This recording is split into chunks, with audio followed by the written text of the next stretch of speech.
This is One on One.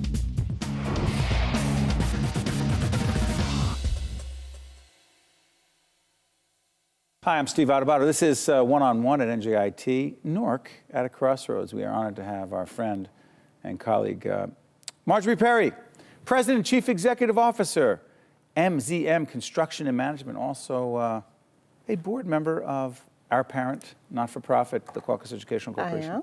I am. Born and raised, bred, a Jersey Newark girl, right? Through and through. How come? What's that all about? You know, as well trained as I've been over the years and been able to go away, live in other parts of the country, you know, your home base is your home base. You know, Newark is what it was. And let's just be clear, back in the 50s and the 60s, this was the place to live. You were close to Manhattan. You know, education was absolutely high. I'm a Barringer High School graduate, as you know. So there was no reason to have to be anywhere else because this is where the growth was happening. Then the riots came, things kind of shifted. 1967, everything changed? Everything changed in 67. Everything died down a little bit. So now you were seeking outwardly. And then as a result of that, I went and lived in Ohio for a while. I lived in Berkeley, California for a while, but you still came back to center. So I don't know, this was the perfect growth incubator for me. So when I started my business in '92, I said, you know, after living out on the West Coast, I wanted to come back here. I wanted to make a difference because I had so much opportunity, and I came back to Newark, and that's and you pretty are much making a what it difference. is. By the way, you have a connection to this institution. You're on the board of overseers at NJIT, right? I am the Graduate co-chair. of? A graduate 2005. You know, your business, the idea that you are the CEO of your business, and we've talked a lot about business, you know, and you're based here. Tell folks what the business is first, Marjorie, and then also why you're so bullish on the city. I am in construction, can you imagine? Hard hat and all? Hard hat and all. I actually, when I came back and started my business, it really was going to be more of a consultant-based business. One of the things I didn't see were individuals from Newark back in the 80s starting their own business and becoming more entrepreneurial. And that was going to be my original mission and purpose, was to help other businesses get started, show them that they weren't limitations, go for it. Affirmative action was 25 and 17 during that time. I said, listen, here's the time to break in, start your business, Tell everyone what create your own 25 and wealth. 17 meant. 25% affirmative action on any state project you were able to get if you worked, whether it was construction, whether it was IT, whether it was selling wares, 25% for minority, 17% for women. It was a golden time.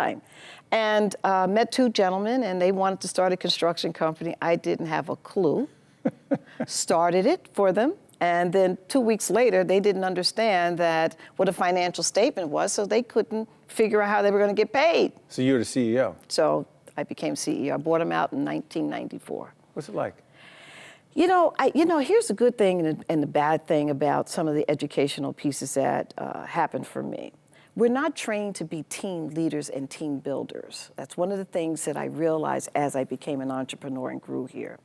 And as a result of that, it took a little longer probably than usual as an entrepreneur. So now you know I work on superstructures. I've done projects here at NJIT, Giant and Jet Stadium, Port Authority. We've done Continental when it was Continental Airlines, now United. Now United, right. I've done beach replenishment for the Army Corps. That's where we put sand back on the beach. All of that came from one step at a time, and constant education. I couldn't get better education than continue to go to the state schools that were here. So I went back to Kane. I went back to NJIT. I had to continue to build on the limitation that I didn't realize I had until I became a business owner in Newark. Because everything by the end of 1980, if you weren't thinking global, you were starting to slide anyways, a small mom and pop type business. Fast forward, where's Newark today when it comes to your business? Right now, we're in a great place. We have 8 projects on tap. We're doing 5 because we're able to talk the language and we're prepared. So 2008, you took out a lot of small businesses here in Newark. That was it. They were done because they weren't able to, recession killed them. It just took them out. And here's the thing that's very interesting is that, and I teach entrepreneurial studies here on campus, is that I tell everybody that innovation changes every 9 months now. So if you're not thinking 10 years out, 5 years out, even 3 years out, you won't make it. I don't care whether you're a minority, woman, local business, Newark, et cetera. That innovative mindset has to continue to be created and taught here somehow so people don't get stuck right here and think, oh, we've made it, and therefore it'll translate into something big. It's just not going to happen. It's not going to happen. But Marjorie, you know what's interesting to me is you and I are both born and bred in this city. Yeah. And connected to it in so many ways. And your business is based here. Our public television sister NJIT, NJTV, based right here as well. We're tied here. We're tied. Right? I teach here as well. Full disclosure, I teach at NJIT. But for those who don't have that connection to the city and their perception of Newark is not great, what do you say to them? You know, Steve, here's what I say. You have to come and try it.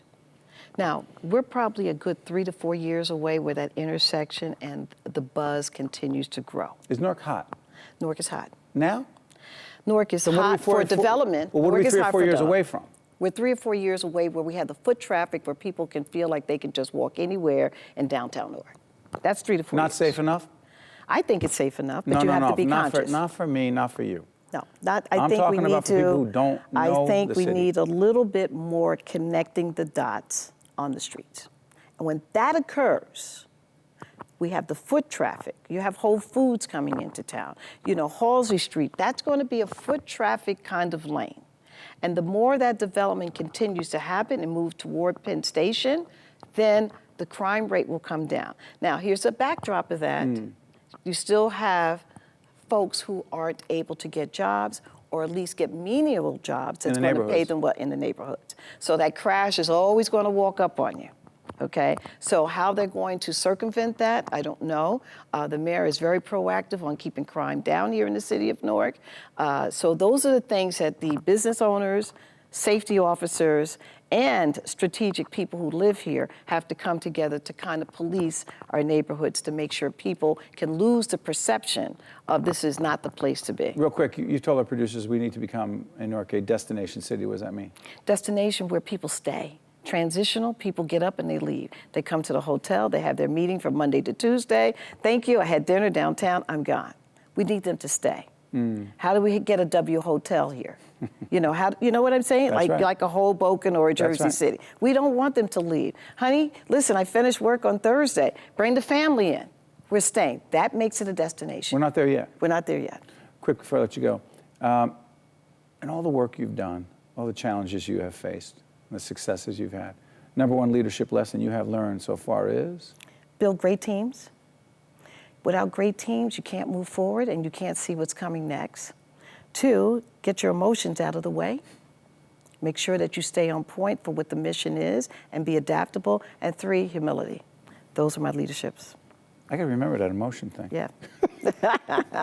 Marjorie Perry is president and CEO, MZM Construction and Management. She's not only an alumnus of NJIT, but also on the board of overseers. She's on the board of the Caucus Educational Corporation, and she is an entrepreneur in the city of Newark. Good to have you. Thanks so much. Newark is at a crossroads with some great people around. Stay with us from NJIT. We'll be right back. One-on-One with Steve Adubato has been a production of the Caucus Educational Corporation, celebrating over 25 years of broadcast excellence. Funding for this special edition of One-on-One with Steve Adubato at NJIT has been provided by NJIT, the Fidelco Group, Barnabas Health, Prudential Financial's Global Communications Department, TD Bank, Verizon Communications, and by PSE&G. Transportation provided by Airbrook Limousine, serving the metropolitan New York, New Jersey area. One-on-One with Steve Adubato at NJIT has been produced in cooperation with FiOS One News.